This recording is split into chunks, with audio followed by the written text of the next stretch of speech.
कोशिश की ना तो आपके लिए अच्छा नहीं होगा। ना ही मुझे आपकी कोई दवा चाहिए और ना ही आपकी कोई मदद। अगर आपको यहाँ सोना है तो बेशक से सो जाइए, मुझे डिस्टर्ब मत कीजिए। बोलकर वो बेड पर बैठ गई। अग्नि उसके सामने आकर बैठा और बोला, तुम्हें लगता है ना कि तुम जिद्दी बहुत हो और तुम्हारे सामने किसी की जिद नहीं चल सकती। इश्क ने अपनी भंभे उचकाते हुए उसकी तरफ देखा। उसकी वो तिरछी सी नजरें खुद पर देखकर अग्नि मुस्कुराया और बोला, एक बार पहले भी जिद की जिद से लड़ाई थी और अब भी जिद से जिद ही लड़ेगी, एंग्री बर्ड। बोलकर अग्नि ने इश्क के गालों को एक बार फिर से पकड़ा और जैसे ही इश्क के होंठ हल्के से खुले, अग्नि ने वो दवा उसके मुंह में डाल दी। लेकिन इस बार उसका मुंह नहीं छोड़ा और उसे पानी भी नहीं दिया, बल्कि खुद उसके होंठों पर अपने होंठ रख दिए। इश्क की आंखें बड़ी हो गईं। उसने अग्नि के सीने पर अपना हाथ रखकर उसे जोर से धक्का देने की कोशिश की, लेकिन इस बार भी वो उसे खुद से दूर नहीं कर पाई। अब तो इश्क को काउंटिंग की याद नहीं थी कि ये अग्नि की कौन सी वाली किस थी। अग्नि लगातार उसके होंठों को अपने होंठों से बंद करके उसके चेहरे पर झुका रहा। वो कड़वी कड़वी दवाई इश्क के मुंह में घुल रही थी और इश्क कुछ भी नहीं कर पा रही थी। करीबन 15 मिनट बाद जब अग्नि को महसूस हुआ कि वो दवाई का फ्लेवर पूरी तरह से जा चुका है, तब उसने इश्क के होंठों को छोड़ा। इश्क गहरी गहरी सांसें ले रही थी। वो अग्नि की तरफ भी नहीं देख पा रही थी, क्योंकि इस वक्त सच में उसकी सांसें बिल्कुल अटकने लगी थी। उसे देखते हुए अग्नि के चेहरे पर डेविल स्माइल थी। वो मुस्कुराकर बोला, गुड नाइट एंग्री बर्ड। इतना बोलकर वो अपनी जगह से उठा और जाकर बेड की दूसरी तरफ लेट गया।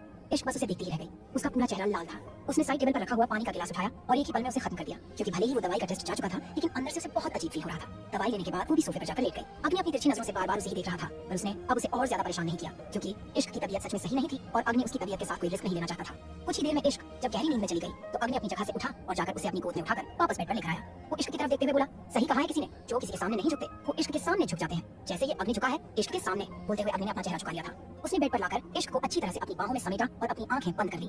अगली सुबह इश्क ने जब अपनी आंखें खोली तो अग्नि उसके पास नहीं था। अग्नि सुबह होते ही रूम से बाहर जा चुका था। वो पहले अपने जिम एरिया गया और फिर अपने रूम में चला गया। इश्क बेड से उठी और कुछ सोचते हुए बोली, मुझे जल्द से जल्द मिस्टर राठौर से दूर जाना है। जिस तरह से वो मेरे करीब आते हैं और मैं उन्हें रोक नहीं पाती हूँ, ये सब बहुत गलत है। अगर मुझे प्रणय से शादी करनी है तो मुझे उन्हें खुद से दूर रखना होगा। इतना बोलकर वो बेड से उठी और शॉवर लेने वॉशरूम में चली गई। कुछ देर बाद इश्क तैयार होकर बाहर हाल में आई तो उसकी नजर सांझ पर गई, जो बाहर हाल में सोफे पर बैठी थी और सांझ के सामने पंडित जी बैठे थे। सूर्या ने ही सांझ को पंडित जी को बुलाने के लिए कहा था ताकि जल्द से जल्द शादी का मुहूर्त निकाल सके। इश्क सांझ के पास आई। सांझ इश्क की तरफ देखते हुए बोली, मैंने पंडित जी को तुम्हारी और प्रणय की शादी का मुहूर्त निकलवाने के लिए बुलाया है। तभी पंडित जी बोले, अगले 3 दिनों में अगर ये शादी हो जाए तो बहुत अच्छा होगा, क्योंकि अगले 3 दिन बहुत शुभ है। तभी वहाँ पर अग्नि की आवाज गूंजी, थैंक यू सो मच पंडित जी, शादी का मुहूर्त इतनी जल्दी निकालने के लिए। उसकी आवाज सुनकर सांझ और इश्क दोनों ने पलटकर पीछे की तरफ देखा, जहाँ सीढ़ियों से उतरता हुआ अग्नि आ रहा था। इश्क के चेहरे के भाव सख्त हो गए। अग्नि पंडित जी के सामने आया और बोला, मुझे तो लगा 1-2 महीने लगेंगे शादी के मुहूर्त में, लेकिन आपने तो कमाल कर दिया। सांझ हैरानी से अग्नि को देख रही थी। अभी तक वो इश्क के पीछे ऐसा पड़ा था जैसे कभी उसे छोड़ेगा ही नहीं, और अब मुहूर्त निकलने पर इतना खुश हो रहा था जैसे शादी इश्क की नहीं किसी और की हो। सांझ उसे देखते हुए बोली, इश्क और प्रणय की शादी के मुहूर्त की बात हो रही है। अग्नि हल्का सा मुस्कुराया और बोला, वो आपके लिए होगा मिसेस राठौर, मेरे लिए तो ये इश्क की शादी का मुहूर्त है। इश्क सांझ की तरफ देखते हुए बोली, मुझे प्रणय को कॉल करना है माँ, क्या मैं आपके फोन से कर लूं? सांझ हैरानी से बोली, क्या तुम्हारे फोन को क्या हुआ? इश्क ने मुंह बनाते हुए अग्नि की तरफ देखा। अग्नि हंसा और बोला, लोगों का प्यार में दिल डूबता है, यहाँ मेरी एंग्री बर्ड का फोन डूब गया। खैर छोड़ो, चलो मार्केट चलते हैं, तुम्हें नया फोन दिलवाऊंगा। इश्क छिड़कर बोली, अपना फोन अपने पास रखिए, मुझे आपसे कुछ नहीं चाहिए। इतना बोलकर इश्क वहाँ से चली गई। अग्नि ने अपनी पॉकेट से नोटों की गड्डी निकाली और पंडित जी के हाथ पर रखते हुए बोला, काश आपने आज का ही मुहूर्त निकाल दिया होता। खैर 3 दिन भी इंतजार कर सकता हूँ मैं अपने इश्क के लिए। पंडित जी हैरानी से बोले, शादी आपकी और इश्क की नहीं, प्रणय और इश्क की होगी बेटा। अग्नि पहले हंसा और फिर दांत पीसते हुए बोला, अपनी भविष्यवाणी निकाल सकते हो क्या? पंडित जी उसके एक्सप्रेशन देखकर डर गए। अग्नि नोटों की गड्डी पर अपना हाथ और भी ज्यादा जोर से दबाते हुए बोला, शादी तो इसी दूल्हे से होगी पंडित जी, वरना आपकी तो छोड़िए दुनिया की भविष्यवाणी गड़बड़ा जाएगी। पंडित जी तुरंत अपनी जगह से खड़े हुए और वहाँ से चले गए। सांझ अग्नि की तरफ देखते बोली, तुमने पहले ही बहुत कुछ खराब कर दिया है, अब प्लीज इश्क की शादी में कोई प्रॉब्लम क्रिएट मत करना। वो अपनी जिंदगी खुशी से जीना चाहती है तो उसे जीने दो, उसे और तकलीफ मत दो। अग्नि मुंह बनाकर बोला, काश भाषण की जगह आपने कुछ और देना सीखा होता मिसेस राठौर। खैर चाहिए और जाकर शादी की तैयारी कीजिए। इतना बोलकर अग्नि वहाँ से चला गया। कुछ ही दूरी पर खड़ी निया ये सब सुन रही थी। वो कुछ सोचते हुए बोली, पहले जब इस घर में शादी हुई थी तो बहुत बड़ा बवाल हुआ था, लगता है अब भी कुछ मजेदार ही होगा। सांझ ने सूर्या को फोन करके सब बता दिया था, और अगर इतनी जल्दी शादी होने वाली थी तो उन्हें कल से ही शादी की सारी रस्में शुरू करनी थी। सूर्या ने अनिकेत जी को फोन किया और सब कुछ डिसाइड कर लिया। अनिकेत जी कल ही मुंबई के लिए निकलने वाले थे। इश्क को अपने लिए फोन चाहिए था, इसलिए उसे मार्केट जाना था। वो मिरर के सामने खड़ी तैयार हो रही थी, तभी उसकी नजर वहीं साइड में रखे हुए उस पेंडेंट पर गई जो उसे अग्नि ने उस दिन पहनाया था, जिस दिन वो हमेशा हमेशा के लिए अग्नि को छोड़कर गई थी। उस पेंडेंट को देखते हुए इश्क की आंखों में आंसू आ गए। उसने उस पेंडेंट को अपने हाथ में लिया और रोते हुए बोली, अब मुझे अपने आसपास आपकी कोई चीज भी नहीं रखनी, क्योंकि जितना मैं इन चीजों को देखूंगी उतना ही ज्यादा मुझे हर्ट होगा। बोलकर उसने उस पेंडेंट को वहीं डस्टबिन में फेंक दिया। वो रूम से बाहर आई और सांझ को देखते हुए बोली, मैं मार्केट जा रही हूँ। सांझ को उसकी फिक्र होती थी, लेकिन उसने इश्क को रोका नहीं। इश्क बाहर आई और गाड़ी में बैठकर ड्राइवर को मार्केट चलने के लिए कहा। वही जैसे ही ड्राइवर ने गाड़ी स्टार्ट की, उसने तुरंत अग्नि को मैसेज भेजा और अग्नि जो इस वक्त अपने रूम में था उस मैसेज को देखकर मुस्कुराया। वो भी सीढ़ियां उतरकर नीचे आया और अपनी गाड़ी में बैठा। उसकी गाड़ी अब इश्क की गाड़ी को फॉलो कर रही थी। इश्क मार्केट आई और ड्राइवर को इंतजार करने का बोलकर खुद एक मोबाइल शॉप में चली गई। इश्क ने अपने लिए एक फोन लिया। हालांकि अनिकेत जी के पास पैसों की कमी नहीं थी और अनिकेत जी ने ही उसे कुछ एटीएम कार्ड दिए हुए थे, लेकिन इश्क बहुत सोच समझकर खर्च करती थी। एक नॉर्मल सा फोन लेकर उसने पेमेंट करने के लिए अपना कार्ड दिया, लेकिन तभी किसी ने उस कार्ड को खींचा और अपना कार्ड आगे दिया। अग्नि को वहाँ पर देखकर इश्क का मुंह बन गया। वो गुस्से से बोली, मैं यहाँ पर कोई तमाशा नहीं चाहती, प्लीज आप जाइए यहाँ से। अग्नि उसके करीब हुआ और बोला, लेकिन मुझे तमाशे से कोई प्रॉब्लम नहीं है एंग्री बर्ड। अग्नि सिंह राठौर की बीवी किसी और के पैसों से शॉपिंग करे, ये अग्नि सिंह राठौर कैसे होने दे सकता है? इश्क गुस्से से बोली, वो कोई और नहीं मेरे पापा है। अग्नि उसकी आंखों में देखते हुए बोला, लेकिन अब तुमसे जुड़ी हर चीज मेरी है, फिर चाहे वो तुम्हारी शॉपिंग के खर्चे ही क्यों ना हो। और ये क्या नॉर्मल सा फोन लिया तुमने? अग्नि सिंह राठौर की बीवी हो तुम, थोड़ा स्टैंडर्ड तो मेंटेन करो। बोलकर उसने शॉप वाले की तरफ देखा और उसे कुछ फोन का मॉडल बताया। अपने सामने 2 लाख के करीब का फोन देखकर इश्क अग्नि की तरफ देखकर एक्सप्रेशनलेस होकर बोली, आप अपने पैसे किसी और पर खर्च कीजिए मिस्टर राठौर। मुझे आपके पैसों की और आपकी जरूरत नहीं है। बहुत सारी गर्लफ्रेंड है आपकी, चाहे तो 2-3 और बनाए और उन्हें ये सब दीजिए, मुझे नहीं चाहिए। बोलकर इश्क उसे शॉप से बाहर निकल गई। अग्नि ने उस शॉप वाले को फोन पैक करने को कहा और पेमेंट कर बाहर आ गया। बाहर उसे इश्क कहीं दिखाई नहीं दे रही थी। वहीं इश्क पैदल चलते चलते थोड़ी आगे आई। तभी अचानक से उसकी किसी से टक्कर हो गई, जिससे उसकी टक्कर हुई। उसके हाथ में कुछ था जो नीचे गिर गया था। इश्क ने जमीन पर गिरा वो सामान देखा। वो एक बच्चे के लिए फूड पैकेट था। उसने वो पैकेट उठाकर अपने सामने खड़ी लड़की को देना चाहा तो अपने सामने अमायरा को देखकर उसकी आंखें बड़ी हो गईं। अमायरा ने अपना चेहरा पूरी तरह से ढक रखा था और बहुत जल्दी में थी। उसने तुरंत वो पैकेट लिया और आगे बढ़ गई, लेकिन इश्क ने उसे पहचान लिया था। वो भी तुरंत उसके पीछे पीछे उसे आवाज लगाते हुए गई। अमायरा ने जब इश्क की आवाज सुनी तो एक पल के लिए उसके कदम रुक गए, लेकिन इश्क उसके पास आती उससे पहले ही किसी ने इश्क का हाथ पकड़कर उसे अपनी तरफ खींच लिया। अग्नि को अपने सामने देखकर इश्क उससे अपना हाथ छुड़ाते हुए बोली, छोड़ो छोड़ो मुझे। वो अमायरा। अग्नि अमायरा का नाम सुनकर गुस्से से भर गया। वो पहले ही फोन वाले इंसिडेंट की वजह से परेशान था। वो गुस्से से बोला, बहुत हुआ एंग्री बर्ड, मैं बर्दाश्त कर रहा हूँ, तो इसका मतलब ये नहीं कि तुम कुछ भी करोगी और वहाँ कहाँ जा रही हो। ऐसे घूमना सेफ नहीं है, चलो मेरे साथ। इश्क ने जबरदस्ती उससे अपना हाथ छुड़वाया और बोली, आपको समझ में नहीं आता मैं क्या बोल रही हूँ। वहाँ पर मैंने अमायरा को देखा, मुझे अमायरा के पास जाना है। बोलकर इश्क तुरंत उस तरफ भागी जहाँ पर उसे अमायरा को जाते हुए देखा था, लेकिन अब वहाँ पर कोई भी नहीं था। अग्नि वापस उसके पास आया और बोला, अमायरा यहाँ पर नहीं है, वो अपने घर पर होगी और तुम्हें उसके बारे में सोचने की जरूरत नहीं है। इश्क गुस्से से बोली, और आपको मेरे बारे में सोचने की जरूरत नहीं है, मुझसे दूर रहिए और अपना ये फोन अपने पास रखिए। बोलकर उसने अग्नि के हाथ में पकड़ा हुआ फोन उसकी तरफ कर दिया। इश्क वापस अपनी गाड़ी के पास आई और गाड़ी में बैठकर वापस राठौर मेंशन के लिए निकल गई। आते ही वो सांझ के कमरे में गई। सांझ अपने कमरे में थी और शादी की रस्मों के बारे में तैयारी कर रही थी। सांझ उसके पास आई और उसे देखते हुए बोली, अमायरा अमायरा, मैं पहले भी आपसे उसके बारे में पूछना चाहती थी लेकिन पूछ नहीं पाई, पर आज मैंने उसे देखा। सांझ उसे यूं परेशान होते हुए देख उसके पास आई और बोली, पहले तो खुद को शांत करो, अमायरा यहाँ नहीं हो सकती, अमायरा नासिक में है, उसकी शादी नासिक में हुई है। मैं उसके बारे में तुम्हें बताना चाहती थी लेकिन बात ही नहीं हुई। तो इश्क उसकी बात बीच में काटकर बोली, नहीं, मैंने अमायरा को आज अपनी आंखों से अपने सामने देखा, वो सच में मेरे सामने थी। और बोलते बोलते इश्क चुप हो गई, लेकिन उसकी आंखों के सामने वो पल था जब उसने अमायरा को वो पैकेट उठाकर दिया। जब वो अमायरा को पैकेट दे रही थी तो अमायरा ने अपना हाथ आगे बढ़ाया था और उसके हाथ पूरी तरह से कांप रहे थे और हाथों पर चोट के निशान थे। सांझ उसे परेशान होते देख हल्का सा मुस्कुराई और बोली, तुम बेवजह ही टेंशन ले रही हो, अच्छा तुम्हें मुझ पर नहीं यकीन ना, चलो मैं तुम्हारी अमायरा से बात करवाती हूँ। बोलकर सांझ ने अमायरा के नंबर पर कॉल किया। सामने से अमायरा ने कॉल उठाया और बोली, हाँ मां, कैसे फोन किया आपने। सांझ ने फोन स्पीकर पर कर दिया था। उसकी आवाज सुनकर ही इश्क का दिल बैठने सा लगा। सांझ हल्का सा मुस्कुराई और बोली, बहुत दिनों से तुमसे बात नहीं हुई थी, इसीलिए तुम्हें कॉल किया। तुम ठीक हो ना। सामने से अमायरा की आवाज आई, हाँ मैं ठीक हूँ। आपने बताया था कि इश्क भाभी वापस आ गई है, वो ठीक तो है ना। उसके मुंह से अपना जिक्र सुनकर इश्क की आंखों में नमी तैरने लगी थी, लेकिन उसकी वो कांपती हुई आवाज सुनकर इश्क को अपना शक यकीन में बदलता हुआ नजर आ रहा था। सांझ हंसी और बोली, हाँ वो ठीक है, लो तुम ही बात करो, कहकर सांझ ने फोन इश्क की तरफ बढ़ाया, लेकिन इश्क वो फोन अपने हाथ में लेती उससे पहले ही अमायरा की आवाज आई, सॉरी माँ, लेकिन अभी मुझे शॉपिंग करने के लिए बाहर जाना है, मैं जब शॉपिंग से वापस आऊंगी तो जरूर आपको कॉल करूंगी, कहकर अमायरा ने सामने से सांझ और इश्क का जवाब सुने बिना ही कॉल डिस्कनेक्ट कर दिया था। सांझ इश्क के कंधे पर अपना हाथ रखकर बोली, तुम बेवजह की टेंशन ले रही हो, अमायरा बिल्कुल ठीक है। हाँ मैं मानती हूँ जो कुछ हुआ उसके बाद तुम्हें अमायरा की फिक्र हो रही होगी, लेकिन डोंट वरी, अमायरा की शादी हो चुकी है और उसका पति नित्यम उससे बहुत प्यार करता है। सांझ बोले जा रही थी लेकिन इश्क का उसकी बातों पर ध्यान ही नहीं था। वो कांपती हुई आवाज से बोली, मुझे मिस्टर राठौर से बात करनी होगी। बोलकर वो तुरंत सांझ के कमरे से बाहर निकली। वो कहीं जाती उससे पहले ही उसकी टक्कर सांझ के कमरे की तरफ आते हुए अग्नि से हुई और वो अग्नि की बाहों में झूल गई। अग्नि हल्का सा मुस्कुराया और बोला, अब तुम पर गुस्सा करूं तो कैसे करूं एंग्री बर्ड, जब तुम यूं मेरी बाहों में आ जाती हो ना तो मेरा आग सा जलता गुस्सा बिल्कुल पानी की तरह शांत हो जाता है। अग्नि की बात सुनकर एक पल के लिए तो इश्क उसकी तरफ देखती रह गई। वो जल्दी से अपनी जगह पर सही से खड़ी हुई और अग्नि की तरफ देखते हुए बोली, मुझे आपसे बात करनी है। अग्नि हल्का सा मुस्कुराया और बोला, मुझे तो बहुत सारा प्यार करना है, अगर इजाजत हो तो अभी करूं वरना शादी तक रुक सकता हूं। इश्क ने अपनी आई रोल की।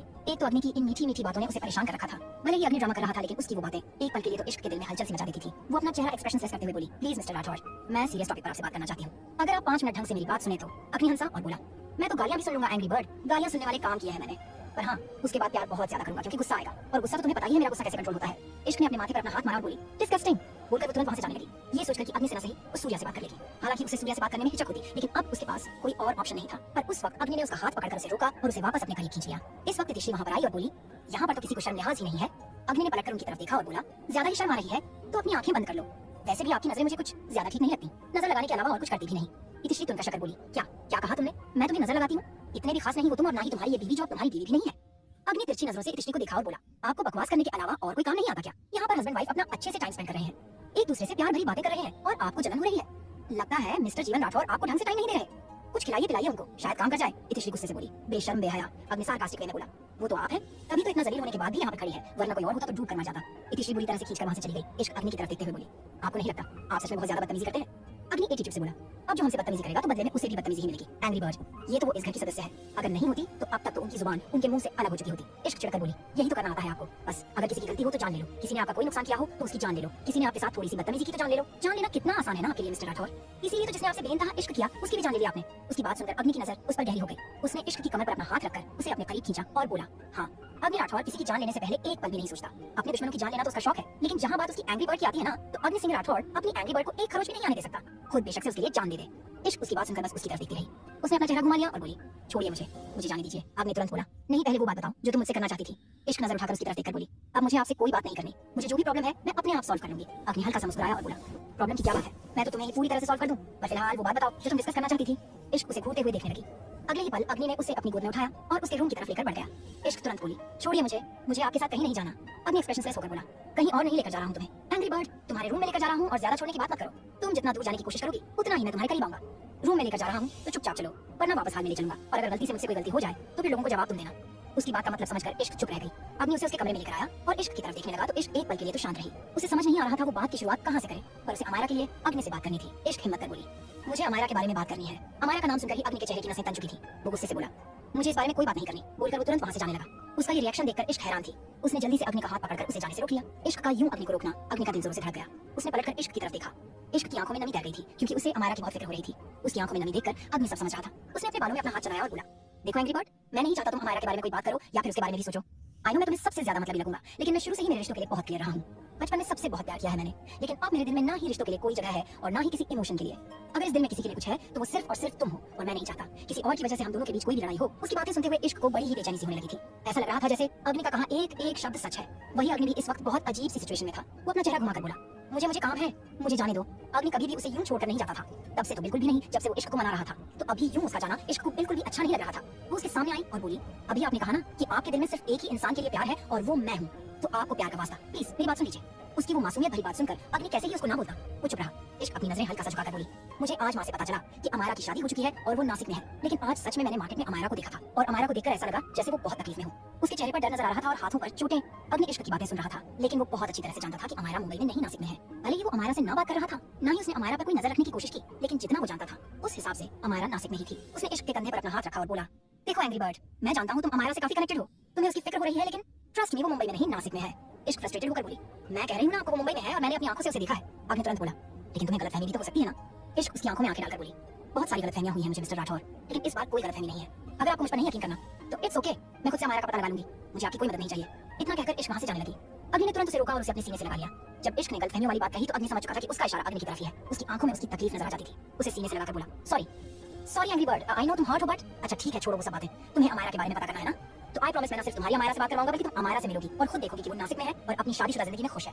फिर तो तुम्हें कोई प्रॉब्लम नहीं होगी ना। इश्क उससे अलग हुई और अपना से हाँ में हिलाया। अग्नि कुछ सोचते हुए बोला, वैसे तो मैं तुम्हारा ये काम कर दूंगा, लेकिन इसके लिए मुझे बदले में कुछ चाहिए। इश्क ने हैरानी से उसकी तरफ देखा और व्यंग्य से बोली, मैं आपसे और उम्मीद ही क्या कर सकती हूँ मिस्टर राठौर, बताइए क्या चाहिए आपको। इश्क की आंखों में इस वक्त अग्नि के लिए बेहिसाब गुस्सा नजर आ रहा था। अग्नि बिल्कुल उसके करीब हुआ और उसके चेहरे पर झुककर बोला, एक छोटी सी किस, चाहे तो गाल पर भी दे सकती हो। बोलते हुए उसने अपना गाल इश्क के आगे कर दिया। इश्क गुस्से से देखने लगी, वो उससे इस तरह की डिमांड कर कैसे सकता है। वो चिढ़कर बोली, 2 दिन बाद मेरी प्रणय से शादी है। अग्नि ने उसकी तरफ देखा और बोला, एक तो तुम्हारा ये प्रणय पुराण खत्म नहीं होता, 2 दिन बाद शादी है ना, कोई तो नहीं, अभी भी तो मेरी बीवी हो। इश्क एक्सप्रेशनलेस होकर बोली, तलाक हो चुका है हमारा, शायद आप भूल रहे हैं मिस्टर राठौर। अग्नि तिरछे एक्सप्रेशन के साथ बोला, जिस अदालत में तुम्हारा और मेरा तलाक होगा ना मिसेस इश्क, अग्नि सिंह राठौर, उस अदालत में तुम्हें खुद को और उस अदालत को आग लगा देगा ये अग्नि सिंह राठौर। बोलते हुए वो इश्क के चेहरे पर काफी हद तक झुक चुका था। इश्क उसे देखते ही रह गई। उसने एक बार फिर से अपना गाल आगे किया और बोला, नाउ किस मी।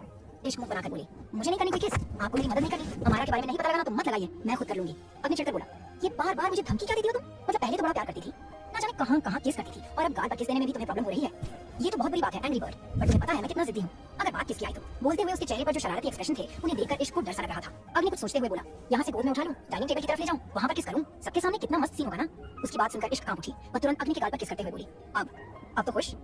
अग्नि तो एक पल के लिए उसे देखता ही रह गया। वो भी इश्क के चेहरे पर झुका और उसके गाल को जोर से चूमकर बोला, ऐसे करते हैं एंग्री बर्ड किस, पर कोई बात नहीं, जब वो सब सिखाया था तो ये भी सिखा दूंगा। वैसे भी अभी तो बहुत सारे रोमांटिक ट्रेनिंग सेशन करनी है मुझे तुम्हारे। बोलकर अग्नि मुस्कुराता हुआ वहां से चला गया और इश्क अपनी बढ़ती हुई धड़कनों को संभालने की कोशिश करने लगी। अग्नि इश्क के कमरे से बाहर आया और राठौर मेंशन से बाहर निकलकर अपनी गाड़ी में बैठा। वो अमायरा के बारे में सब कुछ जानना चाहता था, लेकिन किसी को वो ये काम नहीं सुन सकता था। उसे अमायरा के बारे में सब कुछ खुद पता लगाना था। वो कुछ सोचते हुए बोला, आई नो एंग्री बर्ड, तुम्हें हमेशा खुद से ज्यादा दूसरों की फिक्र रही है, शायद यही तुम्हारी सबसे बड़ी कमजोरी है, पर तुम्हारी खासियत भी सबसे ज्यादा ये है, तुम्हें अमायरा के बारे में जानना है ना, तो अब मैं अमायरा को तुम्हारे सामने लेकर आऊंगा। इतना बोलकर अग्नि ने गाड़ी स्टार्ट की और उसकी गाड़ी अब हाईवे पर दौड़ रही थी। रात का वक्त तकरीबन 1 बज चुका था, लेकिन अग्नि वापस नहीं आया।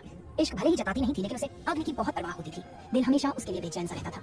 वो कभी बेड से उठकर कमरे में ही इधर उधर टहलने लगती, तो कभी बाहर हाल में आकर दरवाजे की तरफ अपनी नजर टिका लेती। कितनी बार वो अग्नि के कमरे में भी जा आई थी। तभी वो कुछ सोचते हुए बोली, मैं भी कितनी पागल हूं ना मिस्टर राठौर, जानती हूँ कि आपकी रातें तो कभी मेरी थी ही नहीं, मैं तो बस जरूरत थी, आदतें तो आपकी अभी भी वही हैं। मैं यहाँ इंतजार कर रही हूँ और आप ना जाने किसके साथ होंगे, शायद मैं एक बार फिर से बेवकूफ बन रही हूँ। इतना बोलकर वो अपने आंसू साफ करने लगी। उसने गहरी सांस ली और बोली, ठीक है मिस्टर राठौर, आपको जिसके साथ अपनी रातें बितानी है बिताइए, मैं भी अब आपके लिए बिल्कुल नहीं सोचूंगी, बस 2 दिन बाद मैं यहाँ से चली जाऊंगी। बोलते हुए वो अपने कमरे में जाने ही लगी थी कि बाहर उसे गाड़ी पार्क होने की आवाज सुनाई दी। उसके कदम अपने आप ही दरवाजे की तरफ बढ़ गए। उसका दिल जोरों से धक धक कर रहा था। तभी अग्नि की गाड़ी की तरफ देखते हुए उसकी आंखें बड़ी हो गईं। आप लोग मेरी बाकी की बुक्स के लिए मुझे इंस्टाग्राम पर फॉलो कर सकते हैं।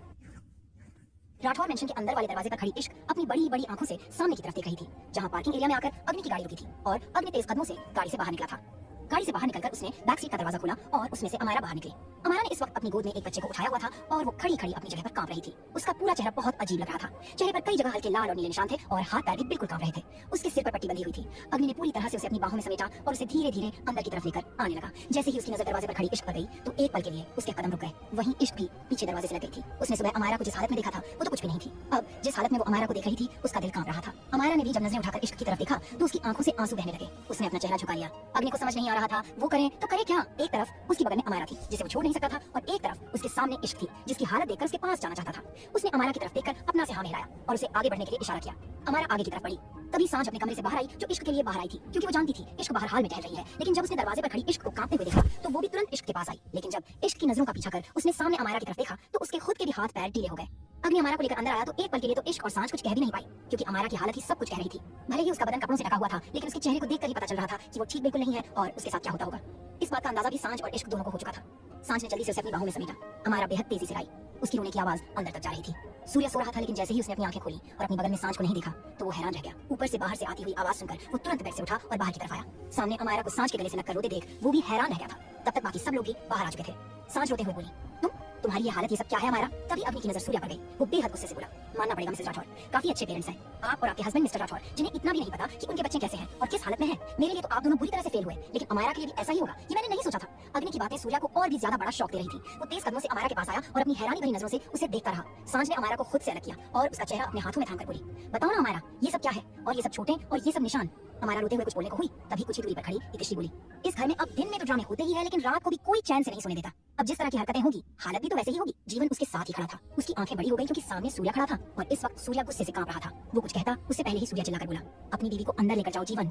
जीवन कुछ बोलने को हुआ, लेकिन भाई उसकी बात पूरी होती उससे पहले ही सूर्या ने अपनी घूरती हुई नजरों से उसे देखा। जीवन गुस्से से इतिश्री की तरफ देखते हुए बोला, जाओ और जाकर चैन से सो जाओ। इतिश्री रंग से हंसी और बोली, वो तो मैं सोऊंगी ही, क्योंकि इस घर में तो ये ड्रामे लगे ही रहेंगे। बोलकर वो तुरंत वहां से चली गई। सूर्या अमायरा की तरफ देखते हुए बोला, मुझे तुमसे बात करनी है अमायरा, मेरे साथ अंदर चलो। बोलकर वो अमायरा के करीब आया, लेकिन उससे पहले ही अग्नि अमायरा के सामने आकर खड़ा हो गया। इश्क एक तरफ खड़ी वो सब देख रही थी। अग्नि सूर्या की तरफ देखते हुए बोला, बस रहने दीजिए मिस्टर राठौर, आपको जितनी बातें करनी थी आप मेरी बहन से कर चुके, अब आपको कुछ भी करने की जरूरत नहीं है। मुझे जो करना है मैं कर लूंगा। कहकर उसने अमायरा के कंधे पर अपना हाथ रखा और उसे अपने साथ अंदर की तरफ ले गया। सांझ सूर्य के पास आई और बोली, आपने मुझसे कहा था कि अमायरा बिल्कुल ठीक है, वो खुश है, लेकिन उसकी हालत देखकर मुझे नहीं लगता कि वो खुश थी। मिस्टर राठौर, ये सब क्या है? सूर्य उसे समझाते हुए बोला, मुझे खुद नहीं पता कि उसकी ये हालत कैसे हुई। मेरा यकीन करो, मैं अभी कुछ दिन पहले ही अमायरा से मिला था, वो सच में ठीक थी। सांझ गुस्से से बोली, अगर वो ठीक होती ना मिस्टर राठौर तो उसकी ये हालत नहीं होती। उसे देखने से ही पता चल रहा है कि मेरी बच्ची ने कितना कुछ सहा होगा।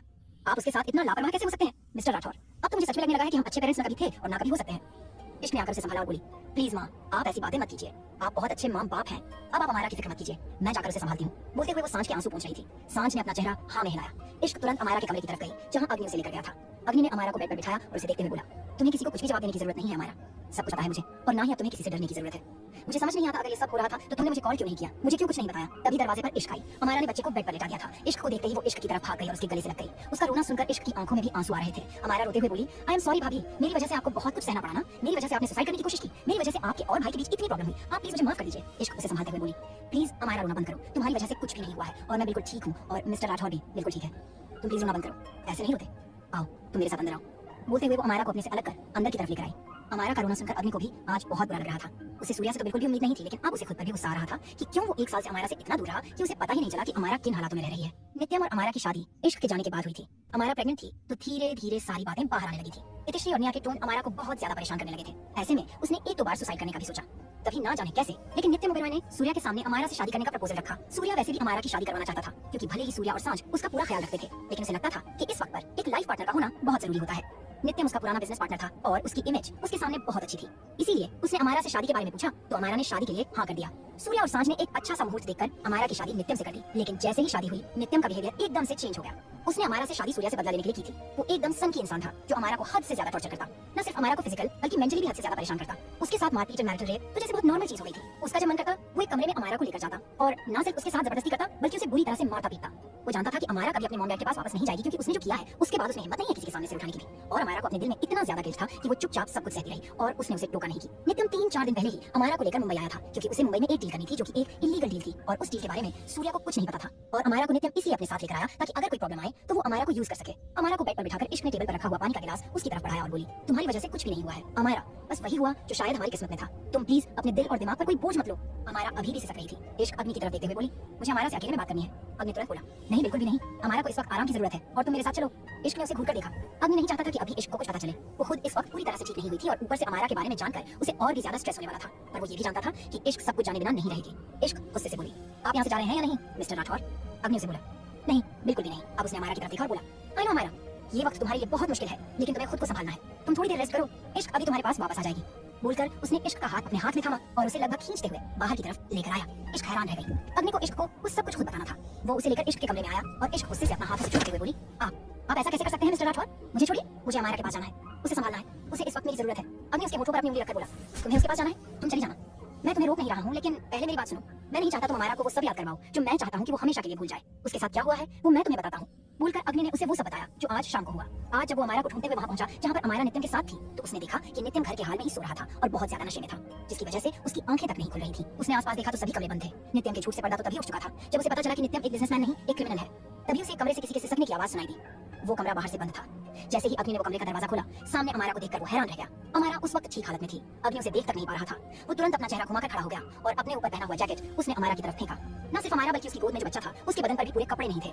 अमारा ने जब अग्नि को अपने सामने देखा तो एकदम हैरान रह गई। अग्नि ने तुरंत बाहर रखी हुई चादर भी उसकी तरफ फेंकी। अमारा उस चादर को लपेटकर बाहर आई और फिर तुरंत दूसरे कमरे में जाकर अपने कपड़े पहने जो उसके थे। नित्यम ने उसे वो कपड़े इसलिए लाकर दिए थे ताकि वो जब अमारा को अपने साथ बाहर लेकर जाए तो किसी को उसे पर शक ना हो। अमारा के बारे में सब सुनकर इश्क की आंखें बड़ी हो गईं। अपनी आंखें में अपनी बात पूरी करते हुए बोला, अब तुम अमारा के सामने इन सब बातों का जिक्र तक नहीं करोगी और मैं नहीं चाहता कि जो कुछ भी हुआ है उसके बाद अमारा हर पल उन सब चीजों को याद करे। वो जितना जल्दी उस बास्टर्ड को भूल जाए उसके लिए अच्छा होगा। आई नो तुम उसे पूरी तरह से संभाल लोगी। इतना बोलकर अग्नि उस कमरे से बाहर चला गया। इश्क बस उसे जाते देखती रह गई। उसे अभी अभी जो पता चला था वो सुनकर उसे बहुत बड़ा झटका लगा था। इश्क अमारा के कमरे में वापस आई तो देखा कि अमारा बेड पर बैठी बैठी ही सो चुकी थी। शायद न जाने कितने ही दिनों से उसे सोने भी नहीं दिया गया था। उसने अमारा को अच्छे से बेड पर लिटाया। अचानक से अमारा की आंखें खुल गई और वो बुरी तरह से डर गई, लेकिन जब इश्क ने उसका सर प्यार से सहलाया तो वो गहरी नींद में चली गई। उसने अमारा के साथ सोए हुए बच्चे की तरफ देखा। तभी बेबी की आंख खुल गई और वो रोने लगा। इश्क ने तुरंत उसे अपनी गोद में उठाया और उसे अपने रूम में लेकर आ गई।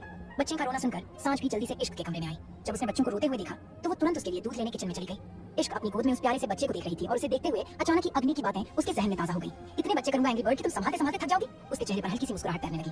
उसने उसे अपने कंधे से लगाया और उसकी पीठ को सहलाने लगी। कुछ ही देर में वो बच्चा चुप हो गया। अभी इश्क को उसका नाम भी नहीं पता था। वहीं दूसरी तरफ अग्नि राठौर मेंशन से बाहर निकला। सुबह के 6 बज चुके थे। अग्नि गाड़ी में बैठा इस वक्त वो किसी लेवल से कम नहीं लग रहा था। उसकी आंखें बेहद लाल दिखाई दे रही थी और आंखों के आगे नित्यम का चेहरा घूम रहा था। पहले वो अमारा को अपने साथ लेकर राठौर मेंशन आया और अब वो एक बार फिर से नित्यम के पास जा रहा था ताकि उसकी आंखें खुलने से पहले ही अग्नि उसे नर्क के दर्शन करवा सके। मुंबई का एक इलाका, एक ना छोटा और ना बड़ा घर, जहां हाल में अभी भी सोफे पर नित्यम सोया हुआ था। उस घर का दरवाजा खुला और 2-3 आदमी अंदर आए। उन आदमियों ने सोए हुए नित्यम को ही उठाया और बाहर खड़ी एक गाड़ी में डालकर वहां से निकल गए। सांझ बेबी के लिए दूध लेकर आई और इश्क की बगल में बैठ गई। इश्क बेबी की तरफ देखते हुए बोली, कितना क्यूट है ना माँ। अमारा को बेबी बॉय हुआ था। हालांकि सांझ ने उस बेबी को पहले भी देखा हुआ था, लेकिन आज सांझ का नजरिया उस बेबी को देखने के लिए पूरा ही बदल चुका था। सांझ की आंखों में से नमी बहने लगी। इश्क ने सांझ की आंखों से आंसू साफ किया और बोली, प्लीज माँ अपना दिल मत दुखाइए। हो जाती है कई बार हमसे ऐसी गलती जो हम करना नहीं चाहते, लेकिन इसका मतलब ये तो नहीं ना कि कभी उस गलती को सुधारा नहीं जा सकता। अब बस अमारा को इतना प्यार देना है कि उसे पिछले 1 साल में जो सब सहना पड़ा वो कभी उसे याद ही नहीं आएगा। सांझ रोते हुए बोली, मुझे नहीं पता था कि मेरी बच्ची इस हाल में होगी। वो जब भी हमसे मिलती थी बहुत खुश नजर आती थी। ऐसा लगता ही नहीं था कि उसके साथ कुछ गलत हो रहा होगा और नित्यम भी बहुत प्यार से हमारे साथ पेश आता था। इश्क के दिल में एक हुक सी उठी। अग्नि भी उसके सामने यही दिखावा कर रहा था कि उसे बहुत प्यार करता है। इश्क उसके लिए बहुत मैटर करती है। इश्क उसका जुनून है, उसका इश्क है। लेकिन उस दिन जब उसने लीजा को अग्नि के साथ देखा और अग्नि ने उसके सामने लीजा से पूछा कि क्या वो उससे शादी करेगी, तो सिर्फ वही जानती थी कि उसके दिल पर क्या बीत रही थी। एक बार पहले उसने लीजा को अग्नि के साथ बेड पर देखा था और उस दिन डूबता उन्हें रूम में देखकर उसे अपने दिल में कुछ चुभता हुआ महसूस हो रहा था। वो अपनी आंखों में आई नमी को साफ करते हुए बोली, कई बार जो दिखता है ना माँ वो सच नहीं होता और कई बार हम चाह कर भी सच नहीं देख पाते। आपकी कोई गलती नहीं है क्योंकि आपके सामने ऐसा जाल बन गया जिसमें आप फंस गए। पर बस अब हमें अमारा का ज्यादा से ज्यादा ध्यान रखना है। मैंने सोच लिया कि मैं ये शादी नहीं करूंगी। तभी दरवाजे पर अमारा आई। वो इश्क की तरफ देखते हैं बोली, बिल्कुल भी नहीं भाभी। अमारा की आवाज सुनकर इश्क की आंखें बड़ी हो गई। वो इश्क की तरफ आई और बोली, एक बार पहले भी मैं आपकी जिंदगी पूरी तरह से खराब कर चुकी हूँ। अगर मैंने वो गलतियां नहीं की होती तो शायद आज भी आप मेरी भाभी होती। लेकिन मैं इस बात को सोच कर ही खुश हूँ कि कम से कम आप जिंदगी में आगे बढ़ रही हैं और अगर एक बार फिर से आप मेरी वजह से रुक गई तो मैं खुद को कभी माफ नहीं कर पाऊंगी। बोलते हुए रोने लगी थी। इश्क ने जल्दी से बेबी को सांझ को दिया और अमारा के पास आकर उसे गले से लगाकर बोली, ऐसा कुछ नहीं होगा अमारा, तुम प्लीज ये सब मत सोचो। तुम्हारी वजह से कुछ भी नहीं हुआ है। मेरी किस्मत में जो था वो हो गया। इसमें तुम्हारी कोई गलती नहीं है। अमारा इश्क से अलग हुई और बोली, मेरी गलती है भाभी। मुझे वो सब सच भाई को या पापा को बता देना चाहिए था और सिर्फ वही नहीं, पिछले 1 साल से भी वही गलती कर रही हूँ। मेरी कोई गलती नहीं है। अमारा इश्क से अलग हुई और बोली, मेरी गलती है भाभी। मुझे वो सब सच भाई को या पापा को बता देना चाहिए था और सिर्फ वही नहीं, पिछले 1 साल से भी वही गलती कर रही हूँ। पर मैं मजबूर थी। मेरे में इतनी हिम्मत नहीं थी कि मैं सबके सामने आकर अपनी बात तक कह पाऊँ। मैं बहुत डर रही थी। सांझ ने बेबी को बेड पर लिटाया और उसके पास आकर बोली, तुम जानती हो अमारा कि तुम मेरे और मिस्टर राठौर के लिए क्या हो। अगर तुम्हें खरोच भी आ जाए तो उसका दर्द हमें खुद पर महसूस होता है और तुमने इतना बड़ा सच हमसे छुपाया।